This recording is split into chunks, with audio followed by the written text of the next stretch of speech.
Hoy estaremos considerando Romanos 8, capítulo 8, perdón, versículo 1 al 13.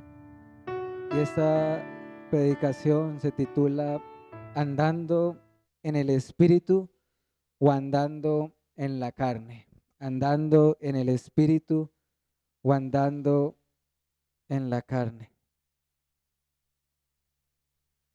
Seguimos estudiando la carta de Romanos y después de haber considerado el capítulo 7, el capítulo 6, donde Pablo, guiado por el Espíritu Santo, su propósito en estos dos capítulos particulares, el 6 y el 7, fue enseñarnos y resaltar lo que se conoce como la obra de redención, que es en Cristo Jesús, como un creyente viene a estar unido a Cristo, como un creyente viene a morir al dominio del pecado, que el pecado ya no sea el amo de su vida, que ya no se sea esclavo del pecado.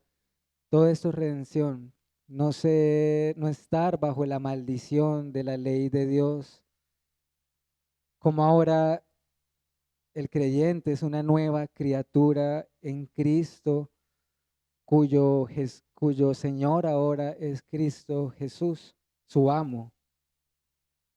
Pero también, hermanos, veíamos cómo es una realidad la presencia y la existencia del pecado en nuestras vidas y aún en el creyente. Lo que Pablo llama el pecado que mora en mí, ¿verdad? Sin embargo, nuestra esperanza, como Pablo decía al final, ¿quién me librará de este cuerpo de muerte? Gracias a Dios por Jesucristo nuestro Señor. Jesucristo es el Redentor, quien nos libra no solo del dominio y la esclavitud del pecado, sino que Él también al creyente un día lo librará plenamente de ese pecado que aún mora en nosotros. Hoy nos corresponde iniciar con el capítulo 8 de la epístola a los Romanos. Y como es un capítulo extenso y su contenido es importante, lo que vamos a hacer, si el Señor lo permite, es dividir este capítulo en dos o en tres partes. Y en esta ocasión veremos del 1 al 13. De modo que Dios nos ayude, hermanos, y no dejemos de orar para que la palabra de Dios, la cual es viva, la cual es eficaz, sea aplicada a nuestras propias vidas por medio de su Espíritu Santo.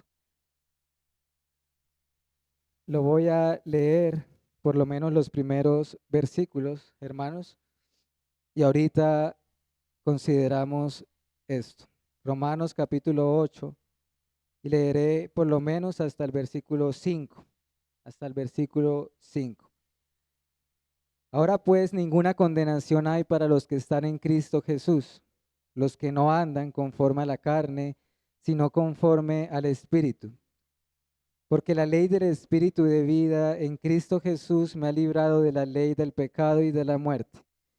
Porque lo que era imposible para la ley, por cuanto era débil por la carne, Dios enviando a su Hijo en semejanza de carne de pecado y a causa del pecado, condenó al pecado en la carne, para que la justicia de la ley se cumpliese en nosotros, que no andamos conforme a la carne, sino conforme al Espíritu. Porque los que son de la carne piensan en las cosas de la carne, pero los que son del Espíritu en las cosas del Espíritu. Pensemos en lo siguiente, iglesia: justificación y santificación. Se debe tener presente que el apóstol Pablo en Romanos, la carta a los Romanos que estamos estudiando, constantemente está teniendo en mente estas dos obras de Dios que están relacionadas con la salvación: justificación y santificación. Y él, Pablo, puede pasar perfectamente entre un verso y otro de justificación a santificación, o incluso en un mismo versículo, como es el caso del versículo 1, puede pasar de uno al otro. Ahora, recordemos qué entendemos por justificación. Es justificación Es el acto exclusivo de Dios de declarar justo a alguien en virtud o gracias a la justicia perfecta de Jesucristo, que al mismo tiempo lleva la culpa del pecador, el castigo que esta persona merece en la cruz. Eso en grandes rasgos es justificación. Y santificación es un acto de Dios también por medio de su Espíritu Santo, en el que ahora un creyente que ha sido transformado, que ha sido regenerado, comienza a crecer a imagen y a semejanza de su Salvador. Es decir, en otras palabras, que crece en piedad, en santidad, en frutos, etcétera. La justificación es un acto inmediato de Dios, inmediato, inmediato.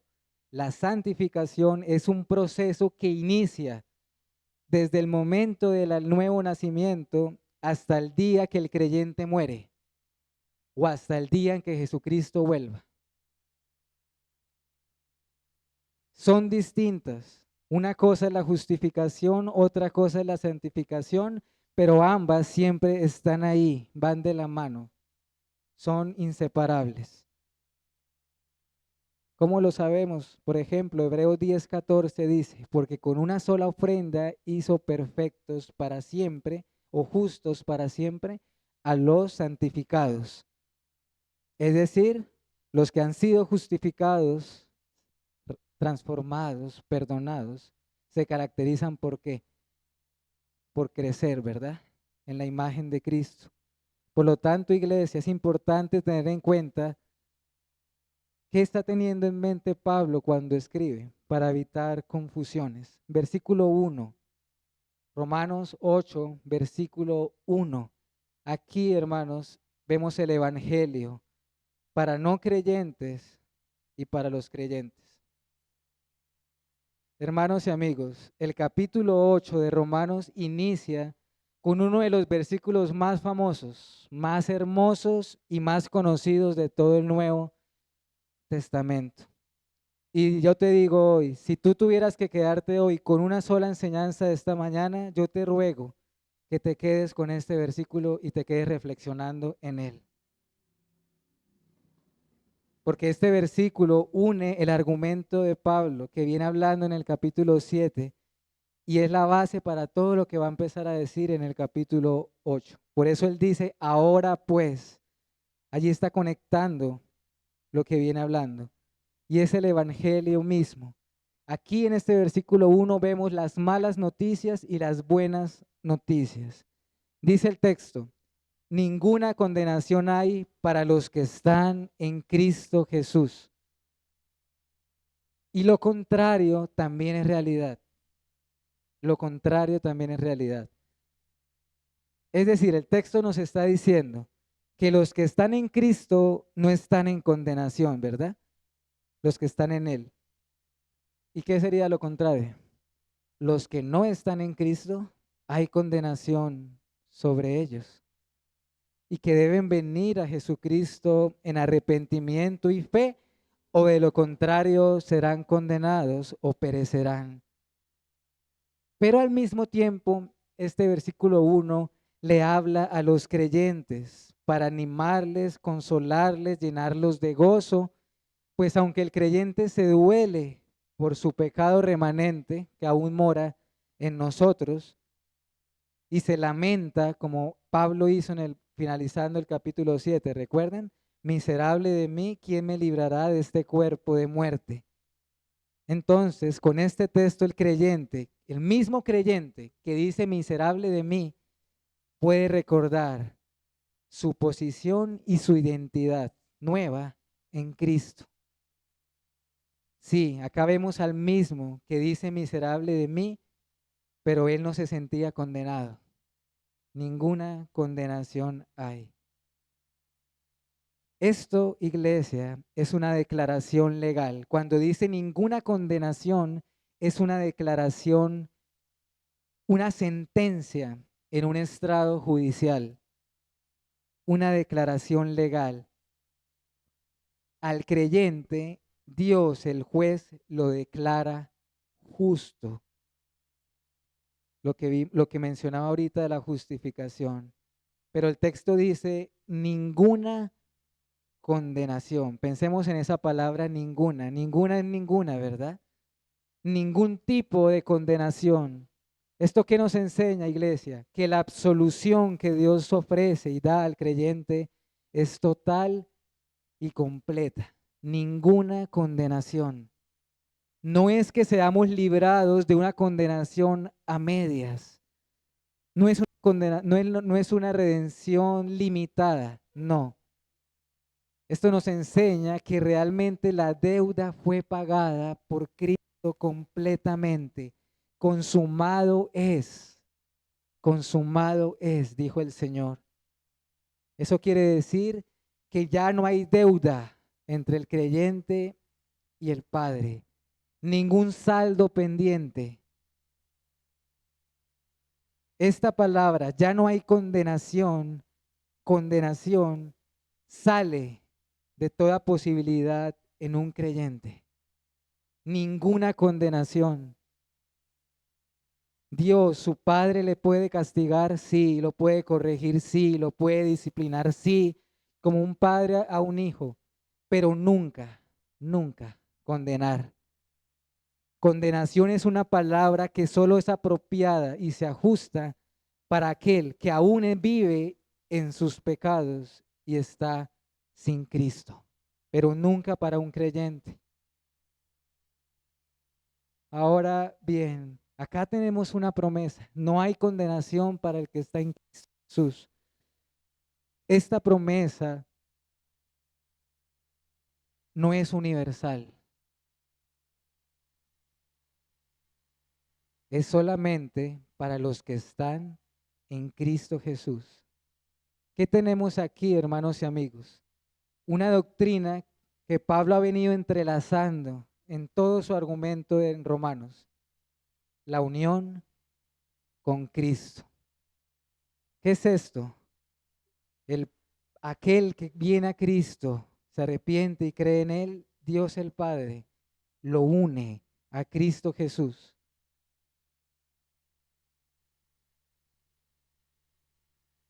El creyente pertenece al Padre y el Padre a Él, como la vid y los pámpanos. El creyente está unido a Cristo. ¿De qué forma se ve esa unión con Cristo? ¿De qué forma? El creyente está unido a Cristo por medio de la fe y Cristo está unido en el creyente por medio del Espíritu Santo. Y es precisamente en virtud de la unión con Cristo que es imposible que el creyente pueda ser condenado. Porque el creyente está unido a Cristo y Cristo a él. Y Dios ama al creyente así como ama a Cristo, Juan 17:23. Ningún miembro del cuerpo de Cristo puede ser condenado porque sencillamente está unido ¿a quién? A su cabeza, que es Cristo.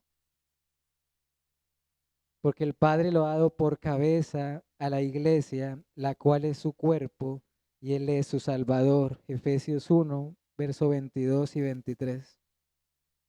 Ven que detrás de esta promesa ninguna condenación hay para los que están en Cristo.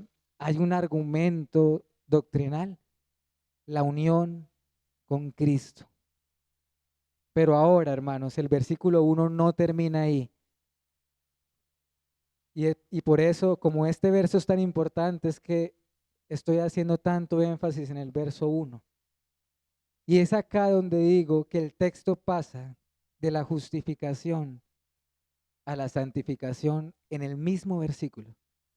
Porque alguien se puede alegrar en esta realidad, en esta promesa y decir, qué maravilla, no hay condenación para los que están unidos a Él. Y entonces Pablo dice, bien, si quieres saber si esto es tuyo y te puedes apropiar de esta promesa, o más aún, si quieres saber si estás unido a Cristo, pues bien, ¿cómo estás viviendo?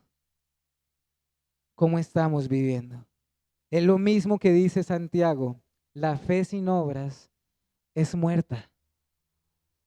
Santiago 1:17. La fe y las obras van de la mano. Las obras siempre serán una evidencia verdadera de la fe auténtica. Pues bien, los que están unidos a Cristo, dice Pablo, no andan conforme a la carne, sino conforme al Espíritu. Pero entonces ahora surge la pregunta, ¿qué significa esto? ¿Qué significa andar en la carne? ¿Qué significa andar en el Espíritu? Este término andar, hermanos, voy a mencionar algunos sinónimos. Caminar, ocuparse de, conducirse, proceder. Es decir, andar en la carne o en el Espíritu es ser guiados, es marchar en pos de la carne o el Espíritu. Cuando hablamos de la carne, se entiende por la carne a la naturaleza pecaminosa, con sus pasiones y deseos. Es decir, andar en la carne es obedecer esas pasiones y esos deseos. Andar en la carne es que esa naturaleza pecaminosa nos guíe, nos controle y nos gobierne. La persona camina tras ella. Y lo mismo, pero al contrario, es andar en el Espíritu. Ser guiados, llevados por esos nuevos deseos, pasiones, afectos que produce el Espíritu Santo en un creyente. El creyente es gobernado por el Espíritu Santo, vive en el Espíritu Santo. El no creyente vive en la carne, es lo que nos dice el texto. Versículo 2. Y así como Pablo venía hablando a finales del capítulo 7 de una ley en su cuerpo, ¿recuerdan? Hay una ley en mi cuerpo, hablando de la ley del pecado. Ahora nos habla de una ley del Espíritu. Y aquí nos está, cuando él dice, porque la ley del Espíritu de vida en Cristo Jesús me ha librado de la ley del pecado, no se está refiriendo a que él ha sido librado de su pecado remanente, del pecado que aún mora en él. Está diciendo que ha sido librado del dominio, la esclavitud del pecado. Es decir, iglesia, Cristo Jesús no solamente libra al creyente de la culpa, ya no hay condenación, sino que también nos libra del poder y del dominio del pecado. No de la existencia, eso ya lo vimos, no de la presencia del pecado, pero sí del dominio. Versículo 3, y aquí también me quiero detener un poco. Lo que la ley de Dios no puede hacer, lo que la ley de Dios no puede hacer. Acá el versículo 3, Romanos 8:3, se nos dice que la ley de Dios no puede hacer algo. Es más, no dice solamente que no lo puede hacer, sino que dice que le resulta imposible llevar a cabo. ¿Qué será? Si estamos en el contexto de la salvación, hermanos, y recordemos que la ley de Dios, acá no estoy hablando de la ley de Dios como la veíamos ahorita en la escuela dominical, estoy hablando de la ley de Dios, los 10 mandamientos. La ley de Dios, sus mandamientos, no pueden salvar a un individuo, no pueden justificar al hombre delante de Dios, por la esencial razón que nadie puede observarla.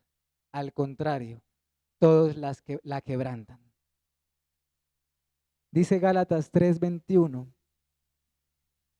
Gálatas 3:21. Luego, la ley es contraria a las promesas de Dios en ninguna manera. Y miren lo que dice. Gálatas 3:21. Porque si la ley dada pudiera vivificar, la justicia fuera verdaderamente por la ley. La ley de Dios, iglesia, no puede vivificar el alma. No puede salvar o justificar.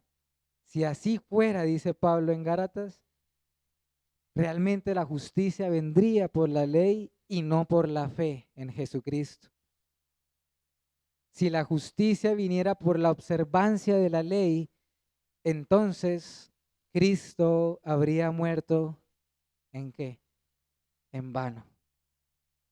¿Por qué le es imposible a la ley salvar al hombre? La razón por la cual la ley no puede salvar a nadie y que es débil, entre comillas, porque Pablo usa la palabra débil para referirse a la ley, no es porque la ley de Dios tenga un problema en sí misma, una carencia, una deficiencia, sino que es a causa de nuestro pecado. Como vimos en el capítulo anterior, el problema no radica en la ley de Dios. El problema radica en el pecado que mora en el hombre. Hermanos, esto es como si pensemos en esta ilustración, el sol y un hombre que está ciego. Por más que brille el sol en su esplendor, eso no hará que ese ciego pueda ver. Él no verá por la razón de que es ciego. Y entonces diríamos, ¿hay un problema en el sol? ¿No tiene suficiente fuerza el sol o brillo para que este hombre pueda volver a ver? No, el problema está en que este hombre está ciego. Es imposible que la ley nos pueda vivificar, no por causa de la ley, sino por causa del pecado del hombre. Sin embargo, sigue diciendo el versículo 3, Romanos 8:3.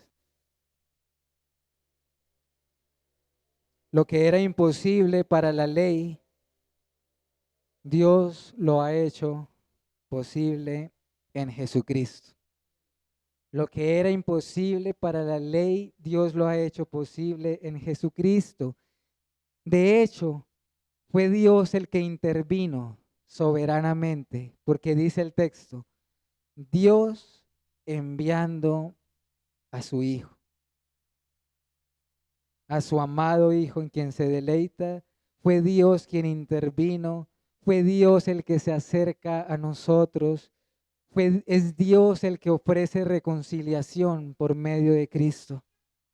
Y cuando el texto, el verso 3, empieza a hablar de la semejanza de la carne, está haciendo una referencia a la verdadera y completa humanidad de nuestro Señor Jesucristo.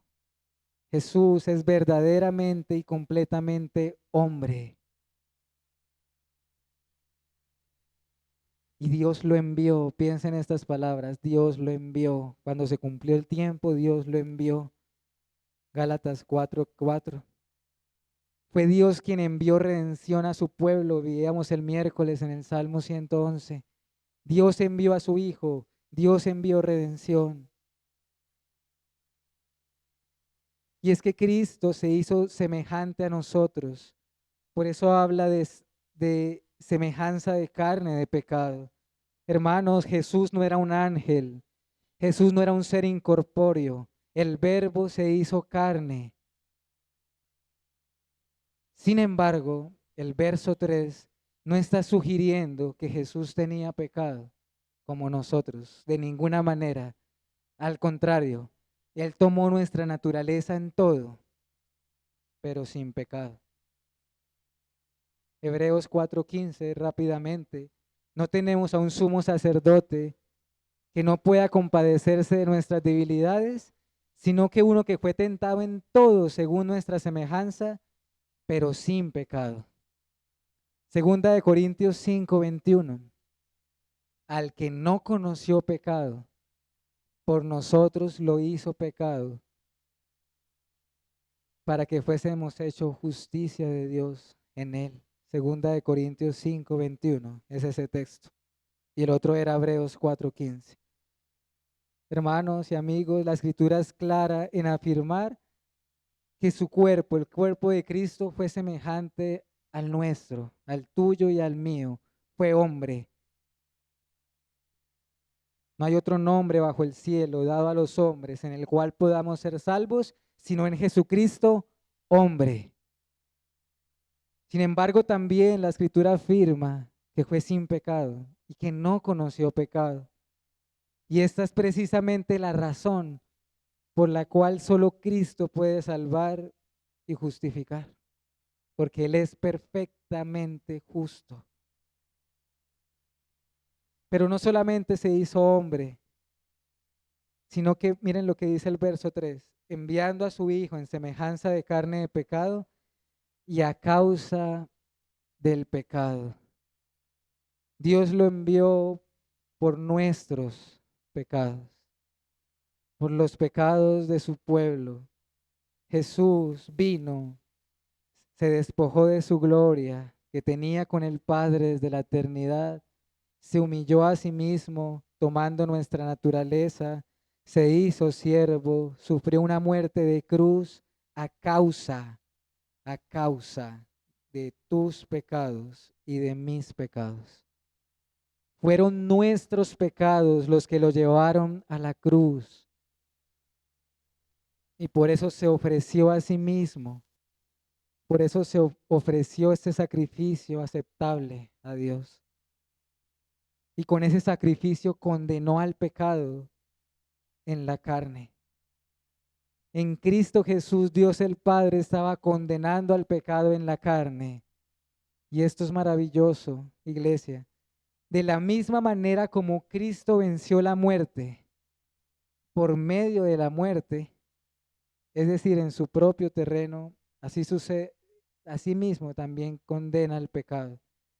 Creo que fue el pastor John Owen el que dijo lo siguiente: la muerte de la muerte en la muerte de Cristo.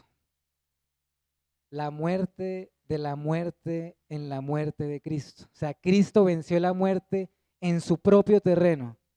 Y así también el pecado fue vencido con un cuerpo. Lo que para nosotros este cuerpo tiende al pecado, el cuerpo de Cristo nos libra y condena al pecado. Verso 4, sigamos avanzando en nuestro pasaje. Lo que la ley de Dios demanda. Miren cómo comienza el verso 4. Para que la justicia de la ley se cumpliese en nosotros. Para que la justicia de la ley se cumpliese en nosotros. Todo esto, hermanos y amigos, sucedió así. Dios envió a su Hijo, se humilló, vivió y murió por su pueblo para que se cumpliera la justicia de Dios en nosotros. Es decir, no que nosotros cumplamos la ley. No, cuando dice para que se cumpliese la ley en nosotros, quiere decir que era necesario el sacrificio de Cristo para que la justicia de Dios y de su ley quedase satisfecha, plenamente satisfecha.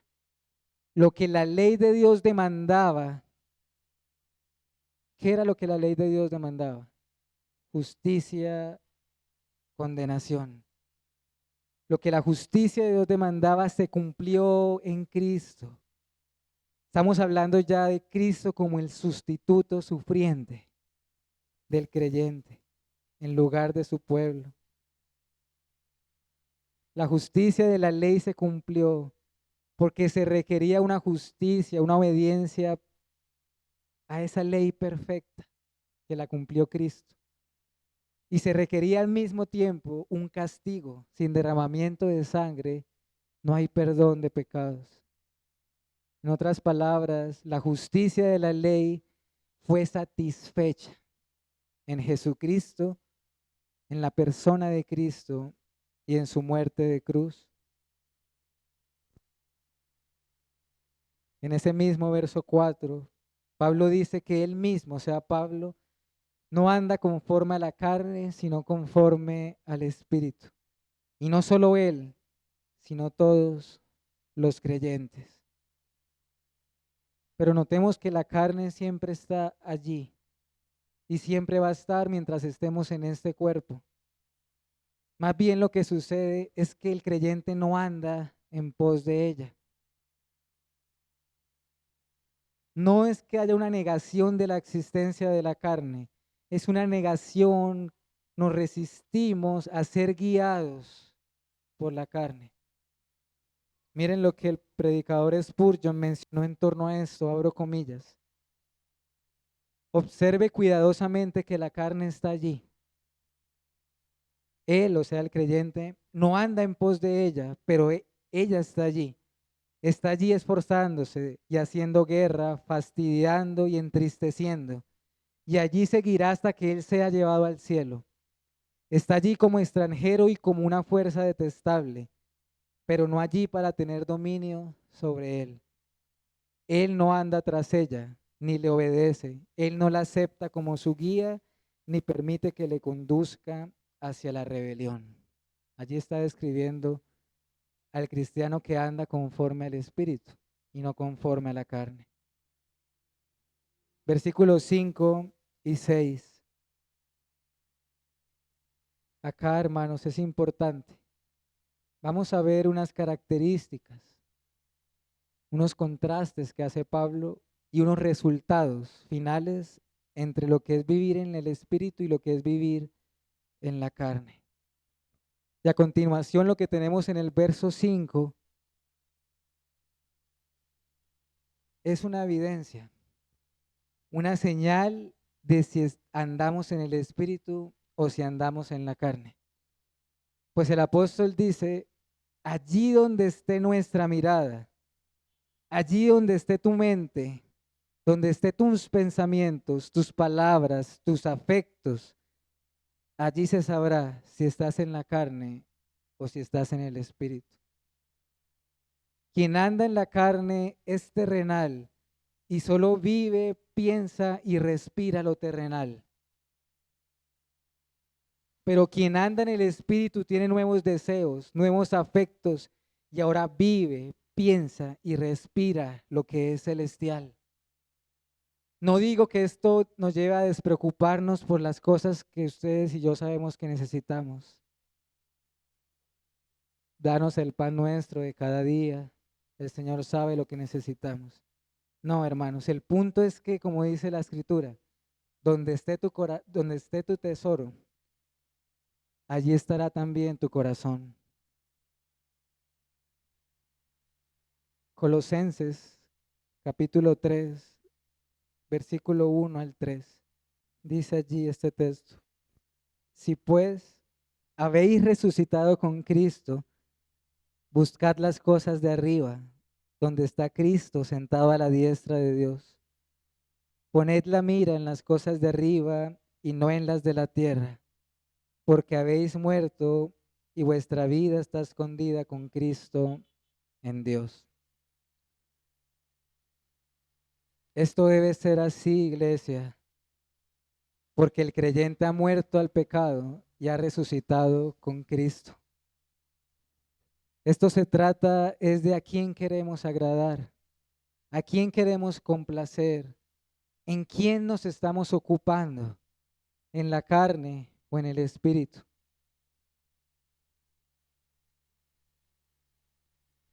El contraste es evidente entre los dos y cuando consideramos los resultados también es evidente, pues el ocuparse o ser guiados por la carne o andar en la carne solo conducirá a tener un solo resultado. ¿Cuál? La muerte. Pero andar y ser guiados y ocuparnos en el Espíritu conducirá a la vida y a la paz, tal como se nos enseña en Gálatas 6, 7 y 8. La misma verdad, hermanos. No os engañéis, Dios no puede ser burlado, pues todo lo que el hombre segare, eso también segará. Porque el que siembra para su carne, de la carne segará corrupción, pero el que siembra para el espíritu, del espíritu segará vida eterna. Eso está en Gálatas 6, versos 7 y 8. Un guía conducirá a la muerte, el otro guía conducirá a la vida. Versos 7 y 8, Romanos 8, versículos 7 y 8, sobre todo el 7. Estos dos versículos, iglesia, una vez más nos enseñan con claridad que la corrupción del ser humano es total. resaltan de manera notable la depravación total del hombre, la condición de un individuo no regenerado, la condición del hombre en el que todos nacemos sin el estado natural. Pues nos dice que todos sus deseos, sus designios, sus determinaciones son enemistad contra Dios. El hombre natural tiene a Dios como enemigo y eso se refleja en todo lo que el ser humano es. Eso fue lo que el Señor dijo cuando vio desde los cielos y vio la maldad de los hombres, ¿recuerdan? Génesis 1, 6, 5, perdón. Todo designio de los pensamientos del corazón de ellos eran de continuo solamente el mal. Génesis 6, versículo 5. Iglesia, el hombre natural se encuentra en ese estado de enemistad con Dios y Dios con él, destituidos de la gloria de Dios, Romanos 3:23. Su corrupción es total y absoluta y su incapacidad también lo es. Su voluntad y su capacidad están caídas, porque el texto nos dice, no solamente no desean acercarse a Dios, sino que tampoco pueden hacerlo. Es imposible, dice el apóstol, que quien vive según la carne o quien anda según la carne pueda agradar a Dios. Lo notan en el verso 8. No importa cuánto se esfuerce, no importa cuánta sea su apariencia de piedad, mientras no nos hallemos unidos a Cristo, mientras no estemos andando en el Espíritu, las mejores obras son solamente trapos de inmundicia, dice el profeta Isaías. Mientras que las obras de un creyente, aunque sean imperfectas, aunque tengamos pecado remanente, son agradables a Dios. ¿Saben por qué son agradables a Dios? Porque esas obras proceden y se originan en el Espíritu de Dios, en el Espíritu Santo. Verso 9 y 10. Sin embargo, Pablo dice, ustedes hermanos de Roma, ustedes no son de los que andan según la carne, sino según el Espíritu, si es que realmente son creyentes, si es que realmente andan en el Espíritu. Debe ser así necesariamente. De aquí aprendemos lo siguiente. No se puede andar en la carne y en el Espíritu al mismo tiempo. No podemos tener dos guías a la vez. Así como no podemos tener dos señores. O tu guía es la carne o tu guía es el Espíritu. Y una de las razones principales por las cuales una persona, un creyente, puede andar en el Espíritu, ¿saben por qué es, iglesia? Según el verso 9, es porque el Espíritu Santo mora y habita en ese individuo. Tal como lo prometió Cristo, ¿recuerdan? Vendremos a Él y haremos morada en Él. Fíjate bien en el verso 9, porque aquí también se nos muestra la deidad del Espíritu Santo, de la tercera persona de la Trinidad. Cuando Pablo nos está enseñando en este capítulo de andar en el Espíritu, él se está refiriendo al Espíritu Santo. Pero noten que en el versículo 9, Pablo llama al Espíritu Santo Espíritu de Dios y Espíritu de Cristo en el mismo versículo, lo que nos muestra la deidad de la tercera persona de la Trinidad y su unidad con el Padre y con el Hijo y su distinción también. Iglesia, si Cristo está en nosotros por medio del Espíritu Santo, El creyente ya no andará según la carne, sino según el Espíritu, porque ha muerto al dominio del pecado. Hermanos, para entrar a la última parte en el tiempo que nos queda, consideremos los últimos versículos, el 11, el 12 y el 13. Verso 11, acá tenemos una esperanza futura. Voy a leer el texto. Verso 11, Romanos 8:11. Y si el espíritu de aquel que levantó a de los muertos a Jesús mora en vosotros, el que levantó de los muertos a Cristo Jesús vivificará también vuestros cuerpos mortales por su espíritu que mora en vosotros. Este versículo es maravilloso y llena de esperanza a un creyente. ¿Lo pueden notar, hermanos? Pablo está diciendo acá que fue el Espíritu de Dios el que levantó a Jesucristo de entre los muertos. Cristo se levantó de la tumba por el poder de Dios.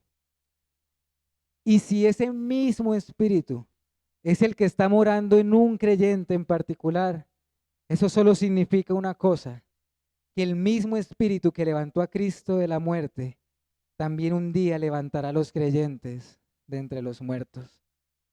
El Espíritu que vivificó a Jesús vivificará al creyente. Esta es la razón por la cual nosotros decimos, porque Cristo resucitó, nosotros también resucitaremos con Él. Iglesia, notemos que el creyente, verso 12, ya no se puede considerar a sí mismo como un deudor de la carne o del pecado. Si Él es un deudor, lo es del Espíritu. Si estamos en deudas con el Señor, no deuda en el sentido de que la deuda ya fue pagada, sino deuda en el sentido de gratitud para con todo lo que hemos recibido de Dios. No le debemos nada al pecado como para estar sujetándonos a Él y obedeciéndole. No somos deudores del pecado. Y allí finalmente dice, mas si por el Espíritu hacéis morir las obras de la carne, viviréis. El Espíritu Santo, al morar en el creyente, es obra del Espíritu hacer morir las obras de la carne. ¿Por qué habla de hacer morir de la carne? Porque la carne sigue allí, ¿verdad?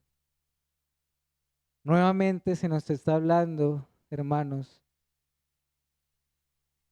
acá en el último versículo, me refiero al 13, nuevamente habla del resultado final. Uno lleva la vida y el otro lleva la muerte. Pero sin duda alguna este versículo 13 nos está enseñando la mortificación del pecado. Es una señal de que el Espíritu Santo mora en nosotros, el hacer morir las obras de la carne. La mortificación del pecado es una evidencia de que estamos andando en el Espíritu. La mortificación del pecado, iglesia, es una obra de Dios, desde luego, es una obra poderosa del Espíritu Santo. Noten que Él dice, no lo podemos hacer nosotros. Él dice, si por el Espíritu hacéis morir las obras de la carne, pero al mismo tiempo es un deber cristiano. Es un deber cristiano. Por eso la Escritura dice, nos habla, por ejemplo, haced morir al viejo hombre que está viciado conforme a los deseos engañosos y vestidos del nuevo hombre, creado según Dios en justicia y santidad de la verdad. Si quieren anotar ese texto, es Efesios 4, versículo 22 y 24. Pero si quiero que leamos Colosenses 3, vayamos a Colosenses, hermanos, y después a Gálatas, pero primero vamos a Colosenses. Colosenses capítulo 3, versículo 5. Leeré ese primero, Colosenses 3:5. Haced morir pues lo terrenal en vosotros: fornicación, impureza, pasiones desordenadas, malos deseos y avaricia, que es idolatría. Versículo 8, Colosenses 3. Pero ahora dejad también vosotros todas estas cosas: ira, enojo, malicia, blasfemia, palabras deshonestas de vuestra boca. 9. No mintáis los unos a los otros, habiéndonos otra vez despojados del viejo hombre con sus hechos. Y verso 10. Y revestíos del nuevo, el cual conforme a la imagen del que lo creó se va renovando hasta el conocimiento pleno. Hermanos, la carne sigue estando en el creyente. Sin embargo, estos textos nos están mandando a un cristiano a que por el Espíritu hagamos morir lo terrenal que aún hay en nosotros. Se nos manda a despojarnos del viejo hombre, con sus deseos, con sus hechos, sus obras, y a vestirnos del nuevo hombre, de la nueva naturaleza creada según Dios.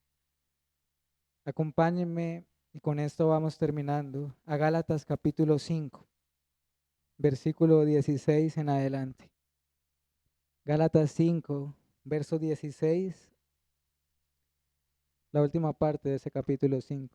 Digo pues, andad en el Espíritu, y no satisfagáis los deseos de la carne, porque el deseo de la carne es contra el Espíritu, y el del Espíritu es contra la carne.